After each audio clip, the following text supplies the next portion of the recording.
Hello dear students, I hope आप सभी अच्छे होंगे। तो आज हम क्वेश्चन पेपर कोड 430/4/1 से एमसीक्यूज़ को देखेंगे। ये एमसीक्यूज़ पेपर में आपको कैसे करने हैं उसको आपको देखना है, ठीक है, जिससे आप जल्दी जल्दी इनको कर पाएँ और अपने टाइम के हिसाब से पेपर को मैनेज कर पाएँ। तो देखिए, क्वेश्चन में जो एमसीक्यूज़ आते हैं वो काफ़ी ईजिली आप सॉल्व कर सकते हैं, बस आपको थोड़ा सा ध्यान रखना है। बस आपका यार टिक सही होना चाहिए आपका, ठीक है, ऑप्शन सही होना चाहिए। ओके, तो यहाँ पर देखिए सबसे पहला क्वेश्चन है जो कि बहुत ही इंपॉर्टेंट कॉन्सेप्ट पे है। एचसीएफ दे रखा है एक्स और 20 का 2, एलसीएम दे रखा है 60। आपको यही एक्स की वैल्यू बतानी है। तो जब दो नंबर की बात आती है, एचसीएफ दिया है, एलसीएम दिया है, एक नंबर भी दिया है और एक नंबर अननोन है, तो आपको पता है जो रिलेशन आपका बहुत इंपॉर्टेंट है वो आता है पेपर में। वो होता है हमारा HCF into LCM equal to product of numbers, ठीक है। आपको ये पॉइंट ध्यान रखना है, लेकिन ये सिर्फ दो नंबर के लिए ही अप्लाई होता है। तो एचसीएफ कितना है जो सामने लिखा होता है वो है, ठीक है। तो ये है 2, एलसीएम कितना है, ये है 60, और प्रोडक्ट प्रोडक्ट का मतलब मल्टीप्लाई। तो एक नंबर है एक्स, उसका मल्टीप्लाई हो रहा है किसके साथ, 20 के साथ। अब एक्स की वैल्यू निकालनी है, तो इस 20 को हम डिवाइड में भेज देंगे, तो ये डिवाइड में आ जाएगा, ठीक है। तो जब 20 से हम कट करते हैं 60 को, तो 3 टाइम्स कट होता है, और 2 की 3 से मल्टीप्लाई कर दिया तो ये आ गया 6। ओके, सिंपली आप इसको कर देंगे और आराम से एक नंबर आपको मिल जाएगा। ऐसे क्वेश्चन आपको बिल्कुल गलत नहीं करने हैं। अगर ये गलत हो जाता है तो फिर आपके लिए बहुत ही एक खराब चीज़ होगी, ठीक है, ये चीज़ आप ध्यान रखिए। तो इस फॉर्मूले को देख के जाइए। Second question, distance between points this and this. Distance मतलब डिस्टेंस फॉर्मूला लगाना है। ये पॉइंट्स होते हैं x1 y1, पेंसिल से आप लिख लेंगे। ये x2 होता है, ये y2 होता है, ठीक है, ऐसे आप लिख लेंगे तो सही रहेगा आपके लिए। अब डिस्टेंस फॉर्मूला क्या होता है हमारा, वो होता है आपका x2 minus x1 whole square plus y2 minus y1 whole square. Okay, under root के अंदर जो जो वैल्यू है वो रख देंगे। तो x2 की वैल्यू है 2 माइनस x1 की वैल्यू है -6। ध्यान रहे ये माइनस आपका फॉर्मूले का माइनस है, x1 का माइनस रखेंगे तो यहाँ पे माइनस का 6 एक बार आएगा फिर से। ओके, और इसका क्या हो जाएगा, होल स्क्वायर प्लस y2 है आपका 7 और y1 है 9, यहाँ पे एक ही बार आएगा माइनस, ठीक है, ध्यान रहे ये चीज। अब 2 माइनस और माइनस हो जाएगा प्लस, तो हो जाएगा +6 होल स्क्वायर, और 7 में से 9 गया तो ये बचेगा -2, क्योंकि कोई भी नंबर आप माइनस करते हैं तो जिसका साइन बड़ा होगा वो आएगा। तो 9 का साइन बड़ा है तो वो आ जाएगा हमारा, ठीक है, जो कि माइनस है। 6 + 2 होता है 8, 8 का स्क्वायर, -2 का स्क्वायर करेंगे तो आएगा 4, और स्क्वायर करने पे माइनस प्लस बन जाता है। ओके, तो ये जाएगा 8 स्क्वायर प्लस 4, 8 का स्क्वायर होता है 64 + 4, ऊपर से रूट को भूले नहीं, तो ये जाएगा 68। अगर ऑप्शन में 68 मिलता है तो आप उसको कर देंगे, लेकिन अगर ऑप्शन में 68 नहीं है तो आप इसके फैक्टर बना लेंगे। Okay, prime factor. तो जब इसके प्राइम फैक्टर बनाएंगे तो ये 2 से चला जाएगा नंबर, 2 3 ज़ा 2 4 ज़ा, फिर 2 से जाएगा 2 17 ज़ा, लेकिन 17 एक प्राइम नंबर है तो 17 17 से ही जाएगा। अब जिसका पेयर बन जाता है वो नंबर बाहर आ जाता है, जैसे 2 का पेयर बन गया है तो एक 2 बाहर आ जाएगा, ध्यान रखें। और 17 का पेयर नहीं बना तो वो रूट के अंदर रहेगा, तो 2√17 आपका आंसर हो जाएगा, जो कि है ऑप्शन नंबर ए, ठीक है। मैं इसको बहुत आराम आराम से कर रहा हूँ, लेकिन पेपर में आप इसको ध्यान रखें, आप वहाँ आराम से कर लेंगे, जल्दी भी हो जाएगा, इतना टाइम नहीं लेना पड़ेगा। बस समझा रहा हूँ कि आप गलती ना करें, ऐसे ही वैल्यू को रखें। आगे बढ़ते हैं नेक्स्ट क्वेश्चन में। Question number 3, nth term of AP is 5n - 6, find common difference. nth term जब देता है तो उसका मतलब होता है an, ठीक है, और सम ऑफ n टर्म बोलता है तो उसका मतलब होता है sn। ये बात आपको ध्यान रखनी है, इसी टाइप से आपके क्वेश्चन होंगे, ठीक है। तो nth टर्म बोलेगा तो an, तो an की वैल्यू दे रखी है 5n - 6। आपको डी निकालना है। अब डी का फॉर्मूला क्या होता है, डी मतलब डिफरेंस। किन का डिफरेंस, एपी में जो टर्म होते हैं हमारे A1 A2 A3, इनके बीच में डिफरेंस कैसे निकलता है, A2 में से A1 को माइनस कर लो या A3 में से A2 को माइनस कर लो, आपका डिफरेंस सेम होता है, इसलिए इसको कॉमन डिफरेंस बोलते हैं। तो उसके लिए पहले आपको A1 और A2 की वैल्यू पता करनी पड़ेगी। अब A1 A2 की वैल्यू आएगी कैसे, तो जब मेरे को A1 निकालना है तो जहाँ पे n दिख रहा है, क्योंकि आपको यहाँ पे 1 चाहिए ना, तो n के प्लेस में 1 रख देंगे। तो जब n के प्लेस में 1 रखेंगे तो हो जाएगा 5 इंटू 1 -6, तो 5 वन ज़ा 5 -6, तो 5 -6 होता है हमारा -1, क्योंकि प्लस माइनस होता है माइनस, और साइन बड़े नंबर का आएगा जो कि है 6। ऐसे ही A2 की वैल्यू निकाल लेंगे, तो जहाँ n दिख रहा है वहाँ पे 2 रख देंगे, तो 5 2 ज़ा 10 - 6, ये हो जाएगा 4। इस बार प्लस का 10 बड़ा था तो प्लस का साइन आ गया, ठीक है। अब डी निकालना है तो दोनों को माइनस करना था, तो A2 की वैल्यू थी 4 माइनस A1 की वैल्यू है -1, तो -1 है तो एक बार और माइनस लगाएंगे बिकॉज उसकी वैल्यू माइनस में है, तो 4 माइनस और माइनस होता है प्लस, 4 + 1 होता है 5, ठीक। तो आपका आंसर हो जाएगा 5, okay. Next, 1 0 of polynomial is -3/2, find the value of k। Zero क्या होते हैं, वो x की वैल्यू होती है जिस पर हमारा पॉलिनोमियल की इक्वेशन जो है जीरो के इक्वल होती है, जैसे कि kx² लिखा हुआ है -9x + 3, ठीक है। अब यहाँ px के पॉलिनोमियल है, अब यहाँ ये जीरो है तो जीरो मतलब ये x की वैल्यू है, ठीक है। तो जब भी जीरो दे तो वो एक x की वैल्यू है। एक क्वाड्रेटिक पॉलिनोमियल है तो दो इसके जीरोज होंगे, एक जीरो दे रखा है, तो जहाँ आपको x दिखाई दे वहाँ पे आप उसको रख लीजिए, और जब भी जीरो दिया होता है तो जीरो के इक्वल रखा जाता है, ठीक है, क्योंकि इसका मतलब है कि इस पर आंसर जीरो मिलता है।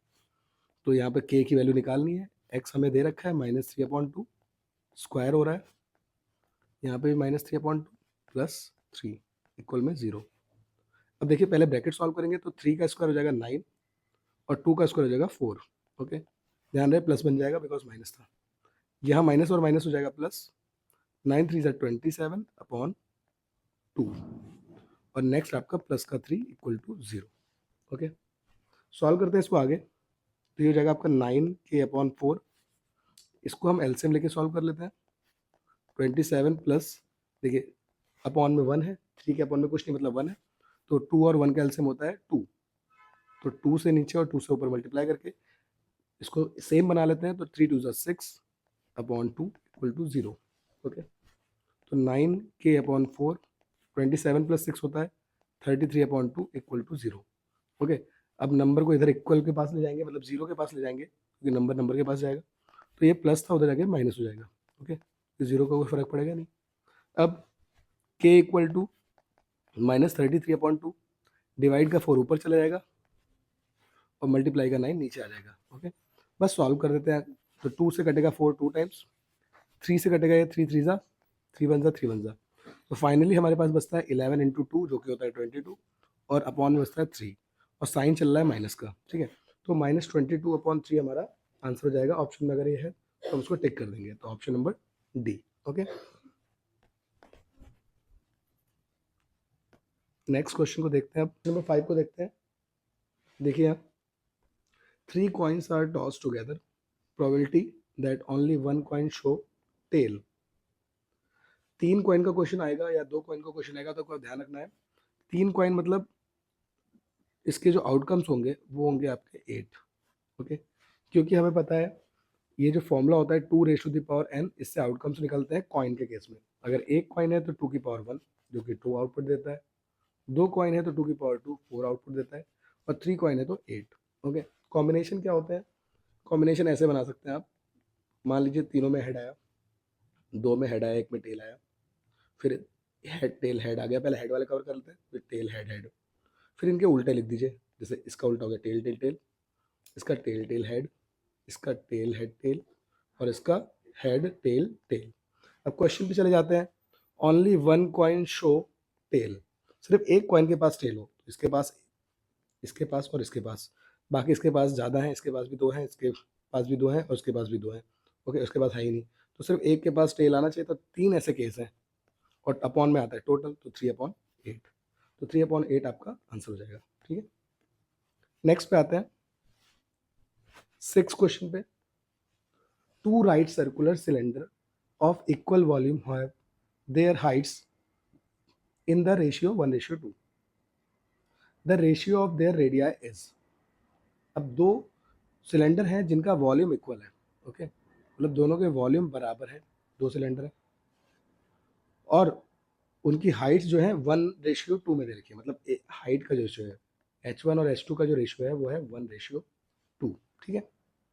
आपको उनके रेडियस का रेशियो बताना है, मतलब R1 और R2 का रेशियो आपको सॉल्व करना है, तो बहुत आसानी से आप इसको सॉल्व कर सकते हैं। सबसे पहले आप इनके फॉर्मूले लगा दीजिए, πr²h, ये पहला था तो 1 1 कर देंगे, ये जगह πr2²h, ये 2 हो जाएगा, पाई से पाई कैंसिल हो जाएगा। अब r1² और हमारा r1² h1, उधर बचा r2² h2, अब क्योंकि रेशियो आपको चाहिए R1 और R2 का, तो R1 स्क्वायर के नीचे R2 को ले आइए, सामने बचेगा H2 और H1 ऊपर से आ जाएगा नीचे, ठीक है? ध्यान रहे इस बात का, ओके? यहाँ बहुत ही आपको ध्यान रखना है इस चीज़ को। अब स्क्वायर है दोनों के पास, तो जब हमारा एक्सपोनेंट सेम होता है, ठीक है? मतलब पावर सेम होती है, तो वो कॉमन हो जाती है, तो R1 और R2 का पावर हो जाएगा कॉमन 2।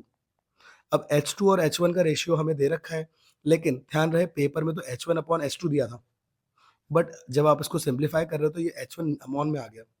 तो ये रेशियो भी उल्टा हो जाएगा, जब आप H2 अपॉन H1 करेंगे तो रेसिप्रोकल करना पड़ेगा, ध्यान रहे 2 अपॉन 1 हो जाएगा, ठीक है? ये छोटी-छोटी पॉइंट्स आपको ध्यान रखने हैं। अब स्क्वायर हटेगा तो रूट आ जाएगा, तो जब ये रूट जाएगा तो यहाँ पर 2 रेशियो 1। अब 2 का जो हमारा रूट है वो तो बाहर नहीं निकल पाएगा, लेकिन 1 आपका बाहर आ सकता है रूट के, तो 1 आ गया। तो R1 अपॉन R2 का जो रेशियो आया वो आया √2 रेशियो 1। तो √2 रेशियो 1 हमारा ये वाला ऑप्शन है, ओके? अगर आप गलती से H1 अपॉन H2 ले लेते हैं तो आपका ऑप्शन भी गलत हो जाएगा, ठीक है? ध्यान रहे, तो आपको समझ के करना है इसको, ओके? जब आप इसको इधर से उधर ले जाएँगे वैल्यू को, तो आप देख लें अच्छे से। Next 7 question, √2 sin theta equal to 1, find करनी है इनकी वैल्यू। देखिए इसको कैसे करना है, √2 sin थीटा इक्वल टू 1 है, ये मल्टीप्लाई है तो इसको डिवाइड में ले आएँ। अब ये वैल्यू 1 अपॉन √2 साइन में किसकी वैल्यू होती है? तो ये होती है साइन 45 की। यहाँ से आपको पता चल गया थीटा की वैल्यू कितनी है? 45, ओके? वरना आप यहाँ से पाइथागोरस लगा के थर्ड वैल्यू को निकाल के फिर सॉल्व कर सकते हैं वैल्यू रख के। मैंने यहाँ पे एंगल निकाल दिया है, एंगल से भी सॉल्व हो सकता है, ठीक है? हम ये चीज़ डिस्कस कर चुके हैं कई बार। अब कॉट थीटा कितना है? तो कॉट थीटा मतलब कॉट 45 और कॉसेक थीटा कॉसेक 45, एंगल 45 है। कॉट 45 होता है हमारा 1, क्योंकि वो आपका tan 45 का अपोज मतलब रेसिप्रोकल होता है, tan 45 1 होता है तो उसका रेसिप्रोकल 1 ही आएगा। कॉसेक 45 होता है हमारा sin 45 का रेसिप्रोकल, ठीक है? और sin 45 कितना था? 1/√2 अभी हमने देखा, ओके? तो इसका रेसिप्रोकल करोगे तो √2 ऊपर चला जाएगा, √2 अपॉन 1 को आप √2 ही बोलोगे, तो ये हो जाएगा √2 अपॉन 1, ठीक है? और सॉल्व करोगे तो फ़र्क तो पड़ेगा नहीं, तो √2 ही आंसर आ जाएगा। तो ऑप्शन में √2 आपको यहाँ सी पे दिख रहा है, आप यहाँ पे टिक कर देंगे, ओके? बाकी आपके ऊपर है आप कैसे करना चाहते हैं।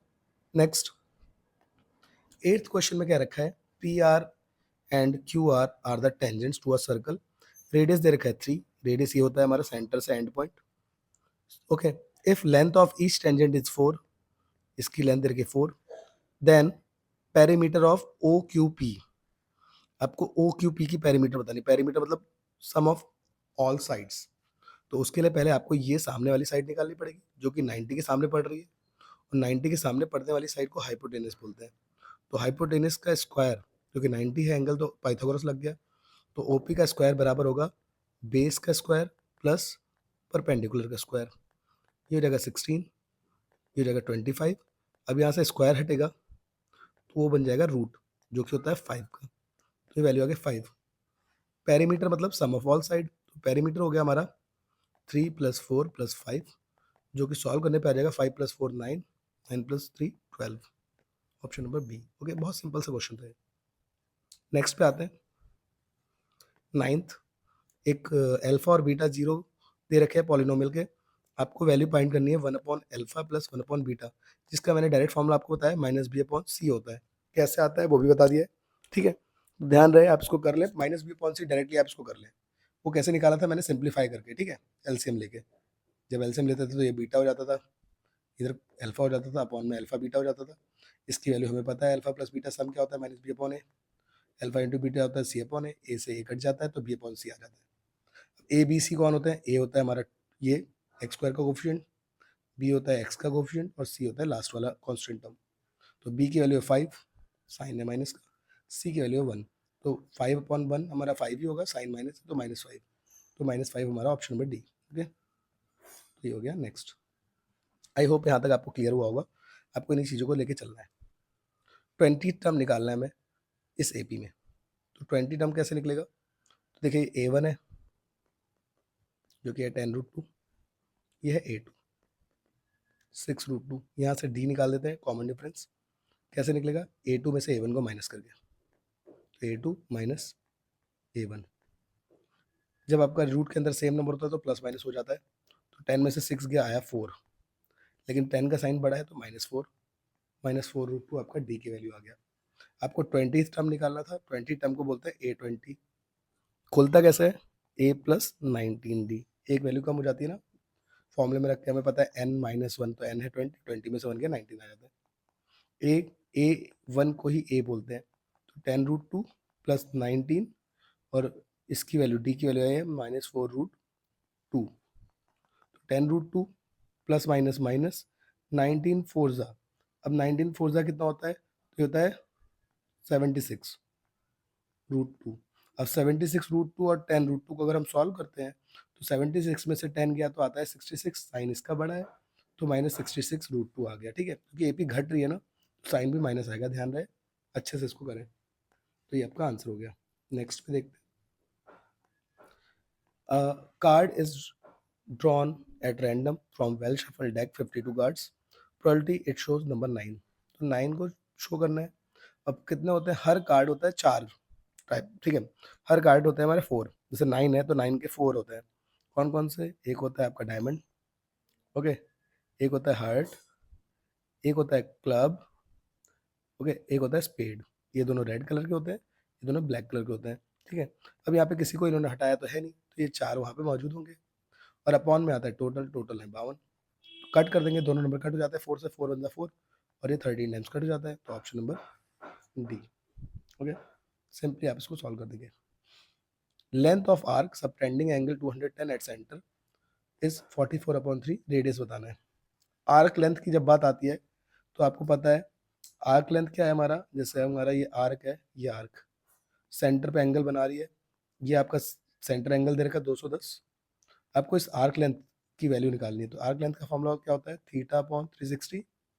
लेंथ है तो 2πr लगाएंगे, एरिया जब निकालना होता है सेक्टर का तो πr² लगाते हैं। ठीक है, थीटा दे रखा है 210, 2 पाई की वैल्यू 22.7। अच्छा, यहाँ पर आपको रेडियस निकालना था तो आर को निकालना है, लेंथ एक्चुअल में दे रखी है जो कि है 44/3, तो जहाँ पे एल दिया था वहाँ 44/3 आपने रख लिया।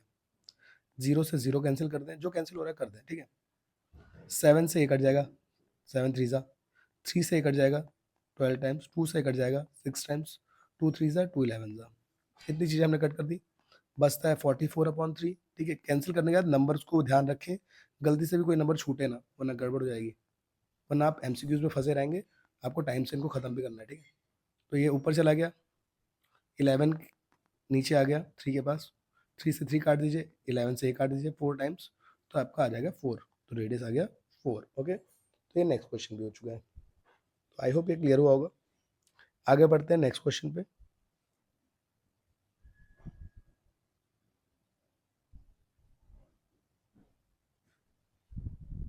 Fifteen, the CSA of cone with base 7 is 550, slant height बतानी है। तो CSA कोन जो होता है हमारा कुछ इस तरीके से होता है, ये साइड वाली लेंथ को बोलते हैं स्लैंट हाइट। ठीक है, ये रेडियस होता है और ये हाइट होती है। फॉर्मूला क्या होता है CSA ऑफ कोन का? वो होता है हमारा πr/l, एल को ही हमने बताना है। CSA की वैल्यू दे रखी है 550, ठीक है, सेंटीमीटर स्क्वायर मतलब एरिया दे रखा है। पाई की वैल्यू जब तक ना बोली जाए 22.7, आर आपको दे रखा है 7, एल निकालना है तो 7 से 7 कैंसिल, 550 के अपॉन में 22 आ जाएगा, 11 से काटेंगे, फिर 2 से कट जाएगा 25, स्लैंट हाइट आ गई हमारी 25। ओके, तो 25 इसका आंसर आ चुका है, सिंपल सा। नेक्स्ट क्वेश्चन पे आते हैं। यहाँ पे एक क्वेश्चन छूट चुका है, उसको भी कर लेते हैं, 14 वाला। ठीक है, तो 14 में देखिए, the value of m for which line 14x plus my equal to 20 minus 3x plus 2y equal to 16 are parallel. आपको 3 टाइप की लाइन बताई थी, पैरेलल, इंटरसेक्टिंग एंड कोइंसिडेंट। सबकी बस कंडीशन अच्छे से पढ़ के जाइए। पैरेलल की होती है a1/a2 equal to b1/b2 not equal to c1/c2। Intersecting की होती है a1/a2 not equal to b1/b2, और कोइंसिडेंट की होती है a1/a2 equal to b1/b2 equal to c1/c2, कोई भी आ सकता है। ओके, इन दोनों पे सॉल्यूशन मिलते हैं तो उसको कंसिस्टेंट भी बोलते हैं, इस पे नहीं मिलता है तो उसको इनकंसिस्टेंट भी बोलते हैं। जैसा क्वेश्चन होगा वैसे करेंगे। अब हमें ये कंडीशन बताई है पैरेलल, तो हम इसको लगा लेंगे। ठीक है, और जब कंडीशन दे रखी होती है तो कोई अननोन दिया होता है, जैसे कि यहाँ पे m, तो हमें m की वैल्यू निकालनी है।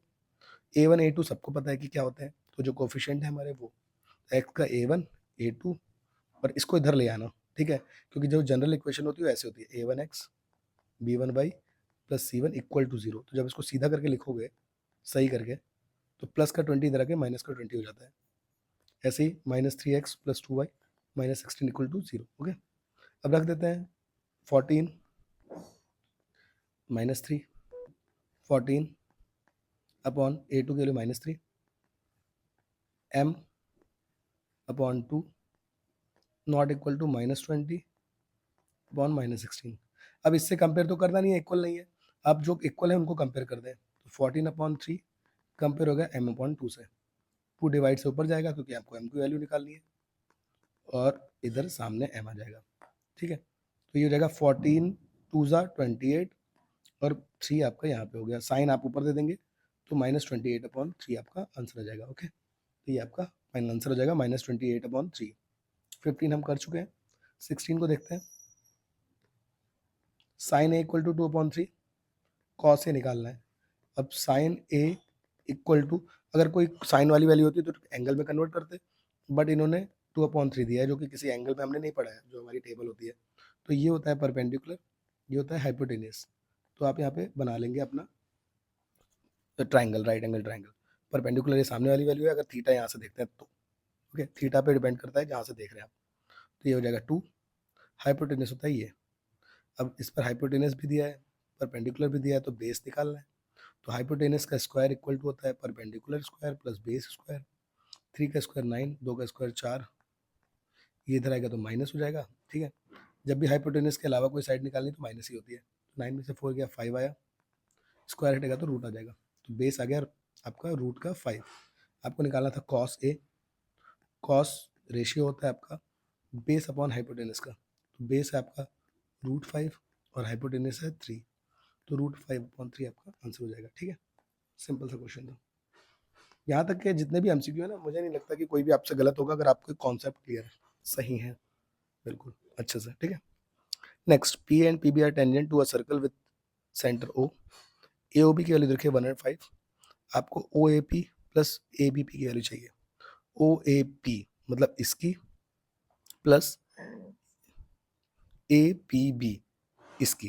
देखिए, कभी भी ऐसा कुछ स्ट्रक्चर मिलता है ना, तो आपने एक प्रूफ किया है अपने एक्सरसाइज में कि जो ये इन दोनों एंगल का सम होता है वो 180 होता है, ठीक है। तो आप बड़े आसानी से ये वाला एंगल निकाल देंगे ए पी बी। तो ए पी बी की वैल्यू 180 के सम के बराबर हो जाएगी, ये इधर माइनस हो जाएगा। तो 180 में से माइनस करा 105, तो ये हो जाएगा 75। और ये एंगल हमको पता ही है, जहाँ पे आपका टेंजेंट और रेडियस मिलते हैं पॉइंट ऑफ कॉन्टैक्ट में, वहाँ 90 बनता है। तो 75 और 90 का सम हमारा आंसर हो जाएगा 5, ये हो जाएगा 16, 165 आंसर हो जाएगा, ठीक है। आगे देखते हैं नेक्स्ट क्वेश्चन को। यहाँ पर आपको दे रखा है पी क्यू और बी सी आपके पैरेलल हैं। ए पी की वैल्यू दे रखी है 2.4, पी बी की वैल्यू 3.6, बी सी की वैल्यू 5.4। आपको निकालना है पी क्यू की वैल्यू। ओके, मैंने आपको डायरेक्टली कुछ बातें बताई हैं, अगर आपको याद है तो बहुत अच्छी बात है। कभी भी अगर आपको इन साइड के साथ या नीचे वाली साइड दे दे, ठीक है, तो आप जो थेल्स पढ़ते थे ना, थेल्स क्या होती थी, ए पी मतलब ये साइड का ratio upon B P equal to A Q upon Q C. लेकिन कभी भी ऐसा हो कि साइड्स ऐसे दे दें, ये जो ट्राइंगल है इसमें ये वाली साइड्स के साथ इधर की साइड दे दें, ठीक है। तो यहाँ पर कोई भी डिवीजन नहीं हो रहा है, मतलब पूरी साइड ली जा रही है, तो आपको यहाँ पे टोटल के साथ रेशियो लेना पड़ेगा, ठीक है। देखिए कैसे, मैं समझाता हूँ। जैसे 2.4 दिया है, 3.6 दिया है, तो जब आप यहाँ से ए पी साइड ले रहे हैं तो यहाँ से आपको ए बी की साइड लेनी पड़ेगी। ओके, तो ए पी का रेशियो आपने ए बी के साथ लेना पड़ेगा, क्योंकि आपने पहले छोटी साइड ली थी, तो आप यहाँ से पी क्यू लेंगे और यहाँ से बी सी के साथ लेंगे, ठीक है। ध्यान रहे, ये डायरेक्टली आप यूज़ करेंगे ओके पेपर में। तो ए पी की वैल्यू है 2.4। अब ए बी इन दोनों से मिलकर बन रहा है, तो 2.4 प्लस 3.6, तो ये जाएगा आपका 6। ओके, ऐड कर लिया ना, 6 4 10 और एक कैरी, 3 तो 5 और एक 6। पी क्यू की वैल्यू आपको निकालनी है और बी सी की वैल्यू क्वेश्चन में दे रखी है 5.4। आई होप ये क्लियर हुआ होगा। तो जब भी ऐसे वो वाली साइड दो, बड़ी बड़ी वाली साइड दे रखी हो, जब भी आपको बड़ी वाली साइड दे रखी हो, तो जब भी आपको ऐसे बड़ी वाली साइड दे रखी हो ना, और आपसे कोई ये वाली साइड पूछी जाए, और यहाँ पे तो आपको इन दोनों को प्लस करना ही पड़ेगा। तो ये ऊपर जाएगा 2.4 इंटू 5.4। ये कॉन्सेप्ट ही काम आता है एमसीक्यू में जल्दी जल्दी करने के लिए, ठीक है। अब इसको कट कर दीजिए किसी भी एक को, तो मैं इसको कट कर देता हूँ क्योंकि नंबर छोटा है, तो 0 पहले आएगा 0.9, 6 9 जा 54 होता है। सॉल्व कर लेते हैं। 9 4 जा 36, 9 2 जा 18 प्लस 3 21। अब पॉइंट कहाँ आएगा, 1 2 नंबर के बाद 2.16, तो 2.16 का है ऑप्शन नंबर डी। ओके, तो ये पॉइंट जरूर देख के जाएं अच्छे से। आते हैं नेक्स्ट असर्शन और रीजन पे। असर्शन हमें दे रखा है median mark of student in a class is 16, it means half of the class got mark less than 16। कि आधी क्लास के मार्क्स 16 से कम होंगे, तो बिल्कुल सही है ये, ठीक है। मीडियन क्या करता है, मार्क्स का डिवीजन कर देता है। ओके, मीडियन क्या करता है, हाफ लेस वाले मार्क्स होते हैं और हाफ अबव मतलब इक्वल और मोर देन होते हैं, ठीक है। तो लेस और इक्वल और मोर देन वाले होते हैं, तो बिल्कुल सही बोला उसने, ठीक है। Median divides the distribution into 2 equal parts, तो बिल्कुल सही है, उसी बात को बताया इन्होंने, तो option number A. Okay, next देखिए, ई कोई इवेंट है जिसका प्रोबेबिलिटी दे रखा है, तो पी बार इतना होगा। तो देखिए पी बार क्या होता है, इसका 1 में से माइनस करके निकलता है। जब 1 में से आप इसको माइनस करेंगे 1/999, तो जब इसको एलसीएम लेके करेंगे तो 998/999 आएंगे। तो इसको जब सॉल्व करते हैं, जो कि पी बार की वैल्यू है, तो वो ये तो आने से रही, ठीक है, आप चेक कर लेना। तो ये नहीं होगा। अब ये नहीं है तो ऐसा तो कोई ऑप्शन नहीं है जिसमें ये भी गलत हो जाए, तो ये वाला बिल्कुल सही है। देखिए इवेंट प्लस नॉट का सम हमेशा 1 के बराबर होता है, कोई भी इवेंट अगर हो रहा है, तो ये आपका सही है। तो किस ऑप्शन में होता है, असर्शन गलत और रीजन सही, ऑप्शन नंबर डी। तो ये थे एमसीक्यू। इसके बाद हम कुछ और इंपॉर्टेंट क्वेश्चंस को देखेंगे, थोड़े बड़े क्वेश्चंस भी देखेंगे, ठीक है। पेपर आपके आने वाले हैं, तो all the best and take care, bye bye, मिलते हैं नेक्स्ट क्वेश्चन पेपर के साथ, ठीक है।